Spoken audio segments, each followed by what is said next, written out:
Hello frustrated guys. ఇండియాకి next gen fighter jet కోసం best partner ఎవరు? రష్యానా, యుఎస్ఏనా లేదా జపాన్ జీసీపీయేనా? రష్యా మన ఓల్డ్ ఫ్రెండ్, కానీ ఇప్పుడు ఇండియాకి డిపెండెన్స్ స్లోగా తగ్గిస్తుంది. యుఎస్తో మెనీ టైప్స్ పెరిగాయి. F-35 జెట్స్ కూడా కన్సిడరేషన్స్లో ఉన్నాయి. జపాన్, యూకే, ఇటలీ కలిసి 6th జనరేషన్ జెట్ డెవలప్ చేస్తున్నారు. దాని పేరే GCAP. ఇండియాని ఇన్వైట్ చేస్తూ సోర్స్ కోడ్ కూడా షేర్ చేస్తున్నారు. వాళ్ళతో చర్చలు అయితే బాగా జరుగుతున్నాయి.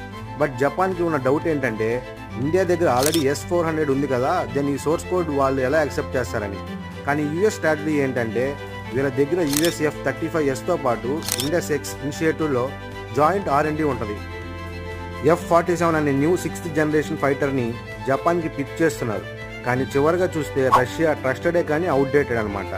అదే జపాన్ చూస్తే ఫ్యూచరిస్టిక్ బాగుంటుంది, బట్ రిస్కీగా ఉంటుంది. USA పవర్ఫుల్, బట్ కండిషన్స్ అనేవి చాలా ఎక్కువగా ఉంటాయి. మీరు చెప్పండి, ఇండియాకి బెస్ట్ చాయిస్ ఏంటంటే కామెంట్లో చెప్పండి.